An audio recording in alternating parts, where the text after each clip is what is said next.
The Fitzy and Whipper with Kate Ritchie podcast. We haven't had this beautiful man in the studio for quite a while. It's the magnificent Dr. Andrew Rochford. Hello, Doctor. It has been far too long. Yes. Doctor. I think I predate Kate. I haven't been on. We haven't dated, have we? What? No, it's a predate.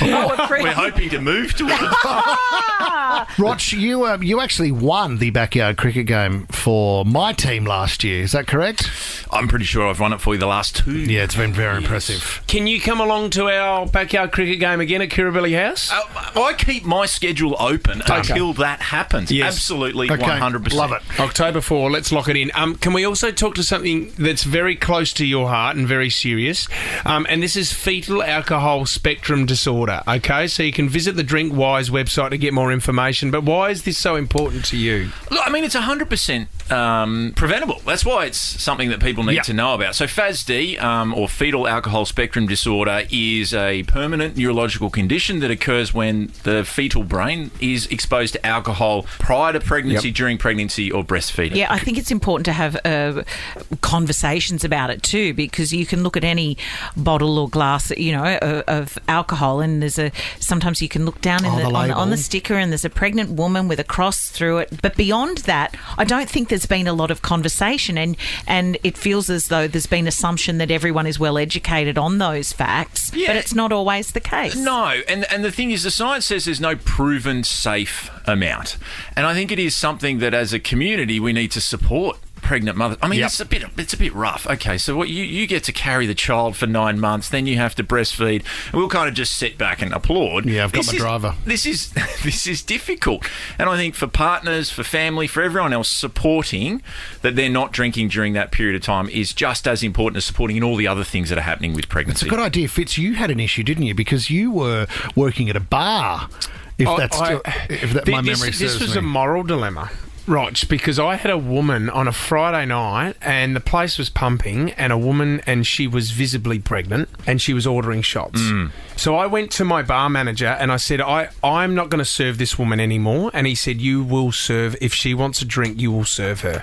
And I found it really hard. I was about to walk out on the job. Obviously the statistics are there. So we know it's a permanent condition. We know it impacts the development of the brain, and we know that no alcohol is the safest option for your child. In that circumstance, it's challenging. And whether you're working at a bar, whether you are a friend at a lunch, whether actually having the conversation is a really difficult thing to have. But I think that's where you have to educate yourself. And I think that people that are thinking about being pregnant, people that are around those that are pregnant, need to educate themselves and help guide people towards the good information. That's what that's why DrinkWise is making a big push here to help educate everyone. But that's a challenging one, Fitz. Roch, can I bring something else up just sort of closer to home? A mate of mine has been considering this new drug, which I believe is very popular, called Ozempic.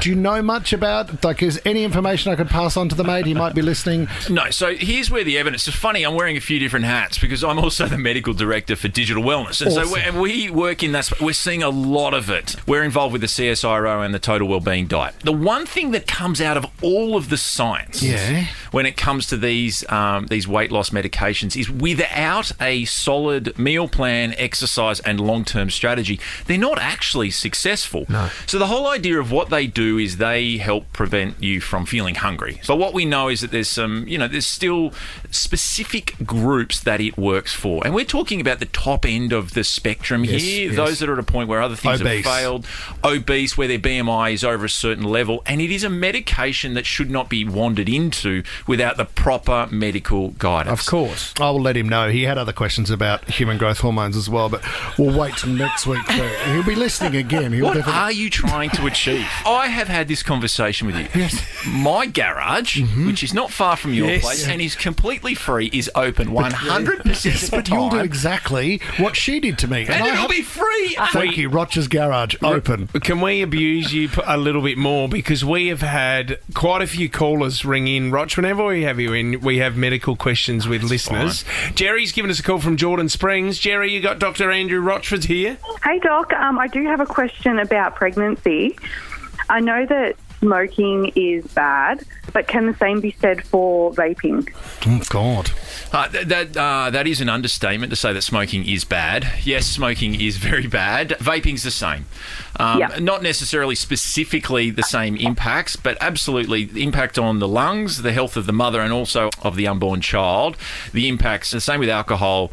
No smoking, no vaping is the safest option. Same rule applies. So from my point of view, I'm a national ambassador for Drinkwise. For them, they've got a lot of information on their website that just helps guide and answer a lot of these questions, a lot of frequently asked questions, some of the tricky and curly ones. So that's a really great place to start for you or for anyone trying to find out information to do with alcohol and pregnancy and fetal alcohol spectrum disorder, but anything to do with alcohol. I mean, the conversation around alcohol has completely changed and the generations have changed. And I know that because I've actually been involved from the point where my son, I think I joined Drinkwise when Archie was 4 or 5. Yeah. Archie's now 17. It was his 17th birthday on Monday. Awesome. And it is really interesting now to be in the position where I'm having the conversation with him about responsible drinking and generational drinking. So I'm just lucky. Has he asked you for a drink? Oh, yeah, no. So we've got a deal that if he doesn't drink until his 18th, there's a reward. So it's nothing to do with the reward. It's more that he just wants to prove his old man wrong. Gotcha. Okay. Yes. But it's really interesting to hear him talking about his friends and his mates, and we've all been through it. Of course. Yeah. And so all I would say, top of the list, is educate yourself. Get really good information from trusted resources. Drinkwise is a great place to start. It is always a pleasure to have you in, Doc. We do love you. And for more information on fetal alcohol spectrum disorder, make sure you visit the Drinkwise website. Good to see you, mate. Thanks for coming. Thank you so much for having me. Thanks, Rog. Fitzy and Whipper with Kate Ritchie is a Nova podcast. For more great comedy shows like this, head to novapodcast.com.au.